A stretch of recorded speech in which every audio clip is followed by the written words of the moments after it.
చుక్కల్లో చంద్రుడు, మా చిరు తనయుడు ఇప్పుడు ఇండస్ట్రీ ఇటు కొట్టేశాడు. టికెట్ రేట్లు ఎంత ఉన్నా సరే మేము ఆల్ టైమ్ రికార్డ్ పెడుతున్నాం.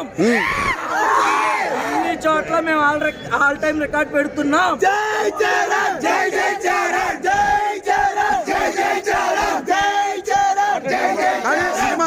సినిమా మిక్స్డ్ టాక్ వచ్చింది అంటున్నారు. హిట్టా పట్టా అనేది కూడా రకరకాల.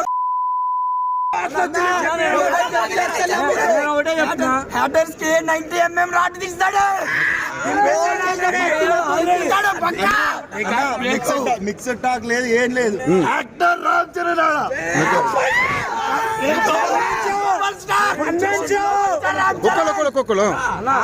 జీవించేసిండు. నేను ఒకటే జీవించేసిండు. ఇదే సినిమా కనుక 2019 ముందు వచ్చి ఉంటే సేమ్ జగన్ ఏదైతే అవినీతి చేశాడో మొత్తం యాక్చువల్లీ దింపేశాడు అని. ఇప్పుడు రామ్ చరణ్ నుంచోబెట్టిన ప్రతి పాత్ర కూడా జనసేనకి రిలేటెడ్. కానీ రేవంత్ రెడ్డిది కూడా ఇందులో పాత్ర ఉన్నదో కానీ అనిపిస్తుంది. మొత్తం నీకు బియ్యం స్కామ్ ఉంది, ల్యాండ్ స్కామ్ ఉంది, ప్రతి నీకు ఇసుక మాఫియా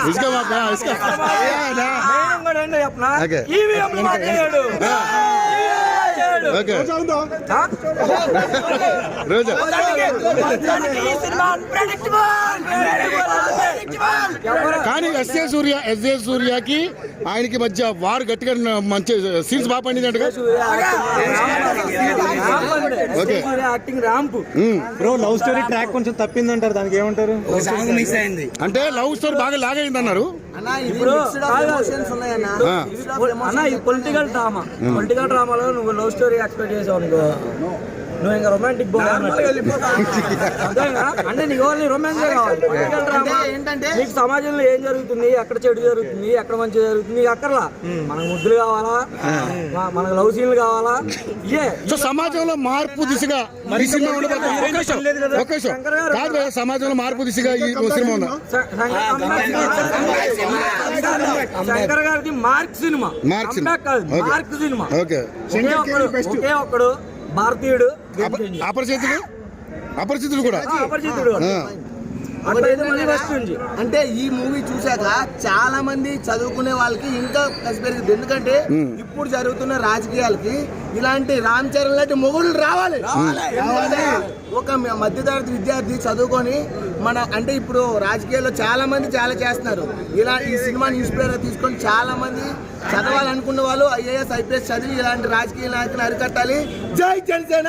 పవన్ కళ్యాణ్ నాయకులు చాలా మంది రావాలి. జై జనసేన, జై జనసేన, జై జనసేన. బాగా చేశాడు. ఇంకా అంటే అంజలి క్యారెక్టర్ కూడా చాలా బాగా వేశారన్న. అంజలి క్యారెక్టర్ బాగా వేశారు. సోల్ బాగా తను వేసింది సినిమాకి బాగా క్యారెక్టర్. శ్రీకాంత్ గారి కానివ్వండి, ఎస్జే సూర్య గారు కానివ్వండి, ఎస్జే సూర్య గారి పక్కన ఉండే జయరామ్ రమేష్ గారు కానివ్వండి, ఓకే సునీల్ సునీల్ ఆల్మోస్ట్ చాలా మూవీస్ తర్వాత Sunil trade typical comedian track ఇందులో మనం చూడొచ్చు. అతని క్యారెక్టర్ డిజైన్ బాగా వేశారు సునీల్ గారు. ఇంకోటి క్లైమాక్స్ అనేది అంటే కొంచెం పాలిటిక్స్ వచ్చి సీఎం అవడం అదంతా కొంచెం సినిమాటిక్ లెబర్టీ ఎక్కువ తీసుకున్నారు. ఇప్పుడు గేమ్ చేంజర్ అన్న సినిమా టైటిల్లోనే చెప్పేశారు. గేమ్ చేంజర్ అంటే వీ షుడ్ ఎక్స్పెక్ట్ చేయొచ్చు. సినిమాలో చూడాలి. బట్ సినిమా అయితే టోటల్గా 2 hours 45 minutes చాలా ఎంగేజింగ్గా ఉంది. ఇంటర్వెల్ బ్యాంగ్ అయితే ఎక్స్ట్రాడనరీ.